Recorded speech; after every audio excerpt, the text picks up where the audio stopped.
All right, continuing on with our discussion of arrays. In this video, what we're going to do is focus on accessing elements inside of arrays with loops.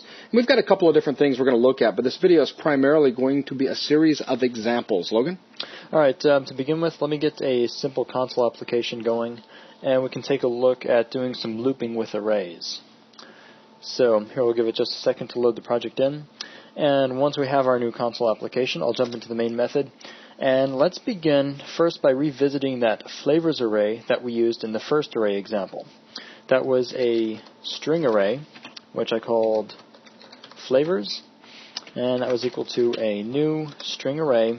We had given it 4 elements, and we had also initialized those elements to a series of different strings, which was lime, cherry, grape, and cola. Grape and cola. Mm-hmm.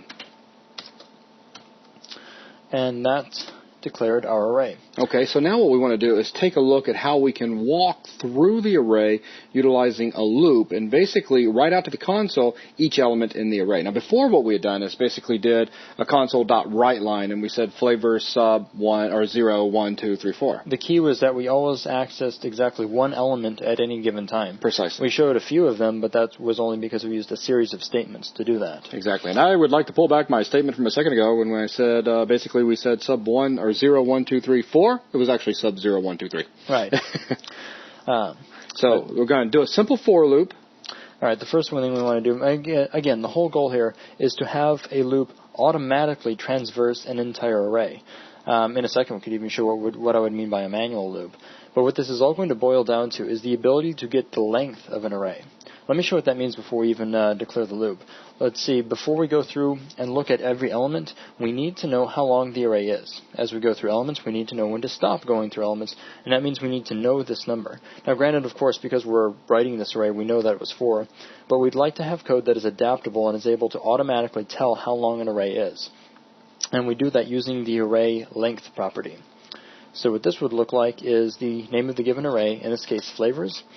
If we bring up all of its members, we can see that aside from a bunch of functionality, we also have some properties. We have things like fixed, synchronized, length, rank, a bunch of different things, but what we're looking for is length. If we look at flavors.length, that will contain how many elements we have. To show that, we could do a console writeLine and show that value. Let me also do a console readLine just to hold up execution. And so what we should see here is the number 4 being written to the console because, again, we have specified 4 elements. So if we run now, we see 4. Beautiful. Now let me show what happens if we add an element to the array. Let's say that I add maybe, I don't know, lemon, or lemon with an N. And quotes. There we go. Now, of course, if I try to build, I also need to change the basically how many elements we're going to have in the array, how many compartments, if you will. But I want to point something else out here, and that is since we have an array initializer, that is we're setting up all of the elements right after declaration, we don't actually have to specify a number here. If we want, we can say new string and leave off the number of elements because the array initializer itself will be used then. That way I don't have to say the number 5. Yeah, so the compiler's smart enough to say, okay, he's going to initialize this array with 1, 2, 3, 4, 5 different elements. Exactly. So now if I build, the error goes away, and if we run the program again, we now have 5 elements. Excellent. Now this length is going to be the key for writing a for loop that can go through all of the elements. So let me temporarily comment this line, and let's turn this into a for loop. I'm going to make a new for loop, and I'm going to base it on an integer called I, which will initialize to 0. Now we're going to continue looping as long as I is less than this given length.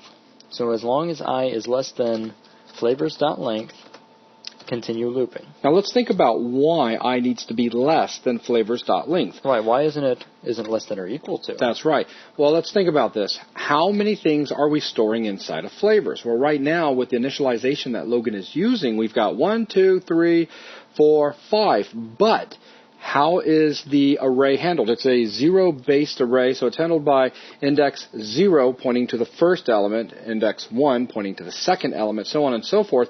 So in this case, our index is going to go from 0 to 4. So if we happen to go to 5, we're going to be out of bounds. Exactly. If we were to try to go all the way to 5, that would, of course, be out of bounds and throw an exception. And so that's why we do less than length, because when I gets all the way up to 4, that's still less than there being 5 elements in the array, but we know that 4 is looking at the last element in the array. Right. 4 is less than, 4 is then valid, and 4 is used. That's right. Whereas 5 is equal to, and that means not less than, and that way 5 will not be tested. Exactly.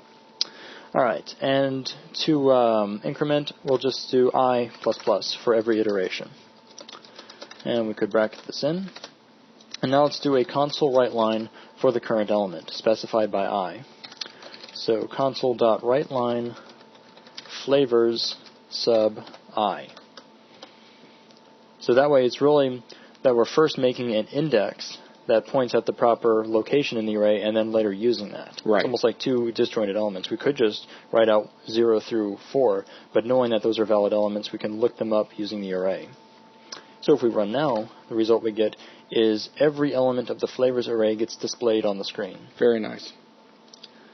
And, of course, we still have access to I, so if we needed to know that or if we wanted to write that out, we could as well. But now what I want to show is another way of transversing an array based more on the functionality of collections than the length property itself. And this will be done using the for each loop. Okay. And we've used that briefly in some other earlier examples. And the idea is that we can use for each to take a collection, an array does work as a collection, and pull individual elements out of that collection one by one. And this can, of course, be applied to arrays. So what I'll do is define a for each loop. And we'll say for each string, we'll call the name of the string variable flavor for each individual flavor. So for each string flavor in flavors, so that's saying pull out individual strings, each called the variable flavor, out of the flavors array. So for each one, we'll simply write that out to the console. So writeLine the current flavor. So what we should see now is, let me actually add a writeLine in between these, otherwise they'll be butted up right against each other. So we'll add in a simple console writeLine just for readability.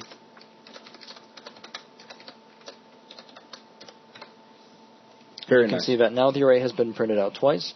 We see an identical output, but we've used two different methods to write out the array. One using an index variable based on length, and another one using the for each to transverse the collection. And really, I mean, that's it for the basics. Okay. What we could do now is take a look at a few practical examples. Real-world scenarios where we might need to use a loop to transverse an array. Okay, sounds good. The first of that is, let's say I wanted to make a small program, and that program's job was to split a sentence apart into individual words and have those words held in an array. To begin with, we could erase, or maybe I'll just comment out this current code. And let's take a look at doing this. First, I'll need to declare a variable to hold the overall sentence. I could make a string variable called text, and we could set that to some sentence that has multiple words in it. I'm going to use a quick brown fox jumps over the lazy dog. It's kind of funny to think of how many times that's actually taken place in this house. And that sentence is... You know, yeah, that's... Wow. Okay, the so whole continuing. foxing and all, yeah. All right, so we've got a sentence. It has multiple words separated by space characters. Knowing that, we can utilize the strings split functionality, which will allow you to split on any given character. And what's interesting to look at is what split actually returns. As a matter of fact, before I even go ahead and define this variable, let me just take a look at text. Text, being a string, has some methods. One of those methods is split. And if we look at the return type, we return a string array. So the reason we need to work with arrays here is just because this method returns an array. Okay. So what I'll do is, in order to hold that, let's define a string array variable. So string array, which we're going to call words. And we'll initialize that to text.split. And we're going to split on the space character. So I'll use single quotes and place a literal space character into the split. Now with this defined, let's make a loop that can transverse the words array.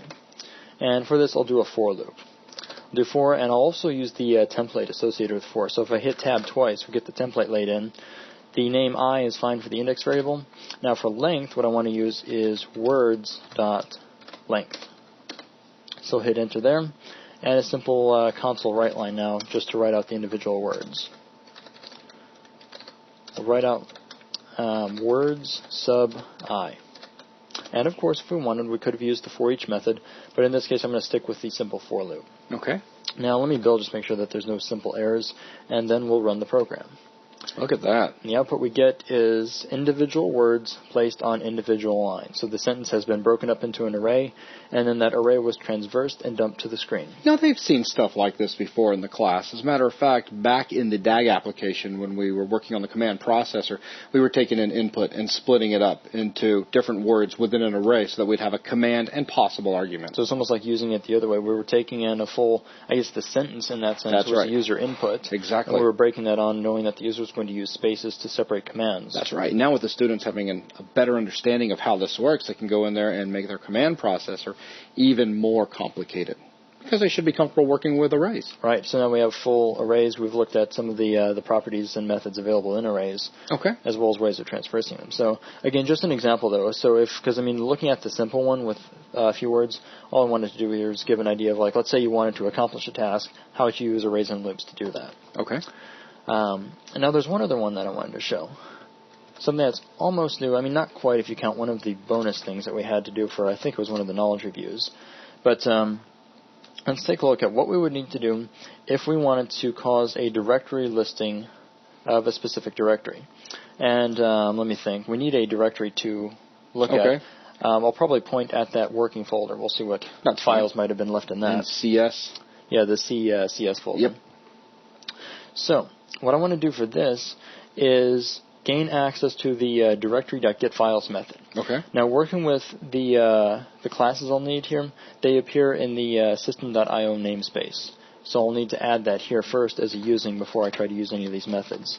So first we'll add system.io, and now I should have access to things like the directory info.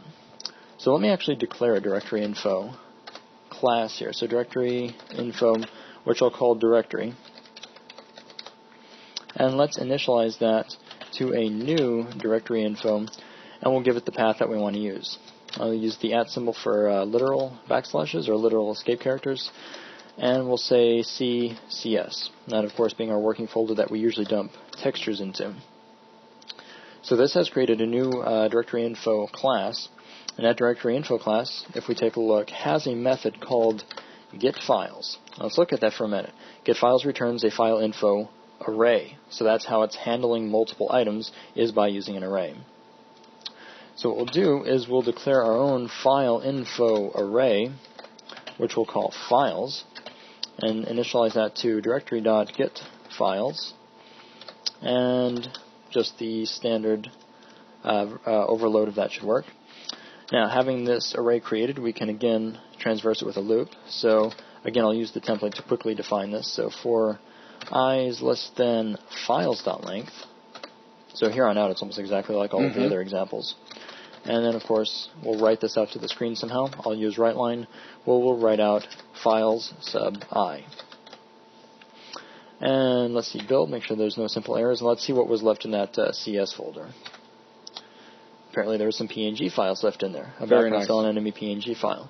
But again, just another real-world example of using arrays with a loop. In this case, making a small program that would show the contents of a folder.